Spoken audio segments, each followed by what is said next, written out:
सर्दियों की स्याह रात में गंगा नदी के किनारे बसे एक पुराने हॉस्टल विद्या भवन की दीवारें ठंड से कांप रही थी। यह हॉस्टल अपनी कठोर वार्डन मिसेस कुसुम के लिए कुख्यात था। मिसेस कुसुम एक लंबी छरहरी औरत थी जिसका चेहरा हमेशा पत्थर सा सख्त रहता था। उनकी आंखें ऐसी थीं जैसे वे आपकी आत्मा तक देख सकती थी। छात्राएं फुसफुसाती थी कि मिसेस कुसुम रात में हॉस्टल की सैर करती हैं, लेकिन उनके कदमों की कोई आवाज नहीं होती। उनके नियम लोहे की तरह थे। रात 9 बजे के बाद कोई बातचीत नहीं, कोई भी बिना अनुमति हॉस्टल के बाहर कदम नहीं रखेगा और तीसरी मंजिल का आखिरी कमरा, जिसे कमरा नंबर 13 इंच कहा जाता था, हमेशा बंद रहेगा। नई छात्रा राधिका को यह हॉस्टल शुरू से ही अजीब लगा।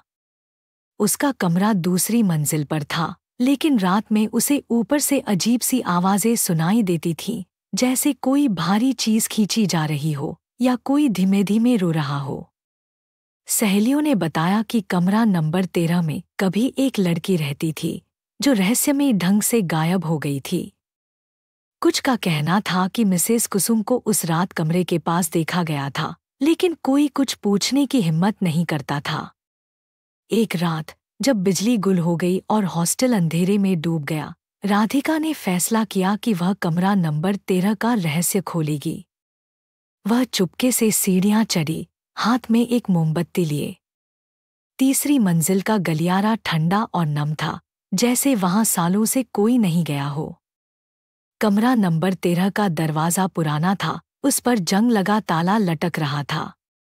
राधिका ने देखा कि ताला पहले से ही ढीला था, जैसे किसी ने उसे खोला हो। उसने हल्के से धक्का दिया और दरवाजा चरमराता हुआ खुल गया। अंदर कमरे में धूल की मोटी परत थी।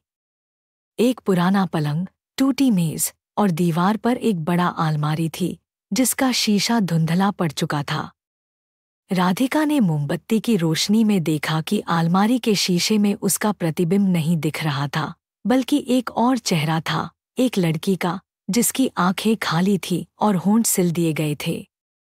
राधिका डर से पीछे हटी, लेकिन तभी उसे पीछे से एक ठंडी सांस महसूस हुई। उसने पलटकर देखा, मिसेस कुसुम वहां खड़ी थीं। उनके हाथ में एक पुरानी डायरी थी। उनकी आंखें चमक रही थी, लेकिन इंसानी नहीं, जैसे कोई और उनमें से झांक रहा हो। तुमने इसे देख लिया, मिसेस कुसुम ने फुसफुसाया। उनकी आवाज हवा में गूंज रही थी। अब तुम भी हिस्सा बनोगी। राधिका ने डायरी की ओर देखा, जिसके पन्ने अपने आप पलट रहे थे। हर पन्ने पर एक लड़की का नाम और तारीख थी, सभी गायब हुई छात्राओं के नाम। आखिरी पन्ने पर राधिका का नाम लिखा था और तारीख थी आज की। राधिका चीखते हुए भागी, लेकिन सीढ़ियां जैसे अंतहीन हो गई थी। हर कदम पर मिसेस कुसुम की परछाई उसके साथ थी, बिना आवाज किए। जब वह अपने कमरे में पहुंची और दरवाजा बंद किया, तो उसे एहसास हुआ कि मोमबत्ती अब भी जल रही थी, लेकिन उसकी रोशनी में उसका अपना प्रतिबिंब गायब था। सुबह जब दूसरी लड़कियां जगीं, राधिका का कमरा खाली था। मिसेस कुसुम हमेशा की तरह गलियारे में टहल रही थी, लेकिन उनकी डायरी अब एक पन्ना मोटी थी। और रात में कमरा नंबर 13 से फिर वही रोने की आवाज आई, अब थोड़ी और तेज। राधिका की गायब होने की खबर हॉस्टल में आग की तरह फैली, लेकिन डर के मारे कोई कुछ बोलने को तैयार नहीं था। मिसेस कुसुम अगले दिन भी अपनी रोज की तरह गलियारों में चहलकदमी करती दिखीं। उनकी ठंडी आंखें हर छात्रा को घूर रही थी, जैसे कोई नया शिकार तलाश रही हों। हॉस्टल के कर्मचारियों ने राधिका के सामान को एक पुराने सूटकेस में बंद कर दिया और उसे तहखाने में रख दिया गया, जहां पहले गायब हुई लड़कियों का सामान भी धूल खा रहा था। कुछ हफ्तों बाद एक नई छात्रा, मीना, हॉस्टल में आई।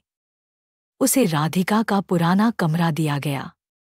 पहली ही रात मीना को वही अजीब सी आवाज सुनाई दी, कमरा नंबर 13 से रोने और खरोंचने की आवाज। उसने हिम्मत जुटाकर दूसरी लड़कियों से पूछा, लेकिन सबने चुप्पी साध ली। एक रात जब मीना सो नहीं पाई, उसने अपने कमरे की दीवार पर कुछ निशान देखे, जैसे किसी ने नाखूनों से खरोंचा हो। निशानों के बीच में एक छोटा सा संदेश उकेरा हुआ था, उसकी डायरी मत खोलना। मीना की जिज्ञासा बढ़ी, लेकिन डर भी उतना ही था। उसने फैसला किया कि वह मिसेस कुसुम की सच्चाई उजागर करेगी। एक रात जब हॉस्टल सन्नाटे में डूबा था, मीना ने वार्डन के कमरे में सेंध लगाई। वहां एक पुराने लकड़ी के डेस्क पर वही डायरी पड़ी थी। जैसे ही मीना ने डायरी खोली, हवा ठंडी हो गई और कमरे की रोशनी टिमटिमाने लगी।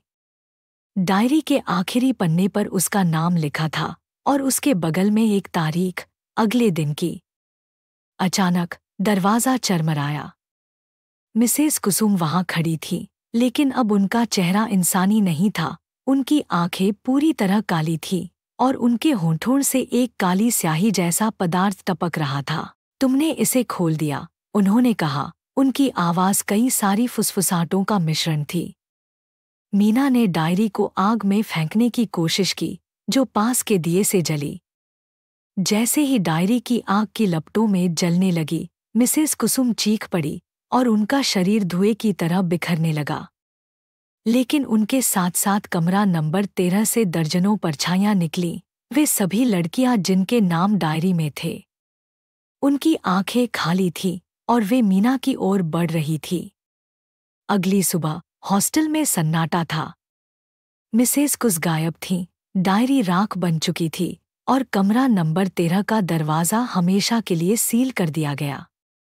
लेकिन रात में जब बत्तियां बुझतीं, तो गलियारों में अब भी फुसफुसाहट सुनाई देती और कभी-कभी दीवारों पर नए खरोंच के निशान दिखाई देते, जैसे कोई अभी भी बाहर निकलने की कोशिश कर रहा हो।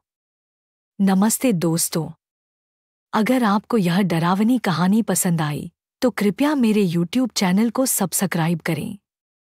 हम हर हफ्ते ऐसी ही रोमांचक और डरावनी कहानियाँ, साथ ही ढेर सारी मज़ेदार और रोचक वीडियोज लाते हैं। बस नीचे दिए लिंक पर क्लिक करें, सब्सक्राइब बटन दबाएं और बेल आइकन को ऑन करें ताकि आप कोई भी नई वीडियो मिस न करें। आपका समर्थन मेरे लिए बहुत मायने रखता है। चलो अभी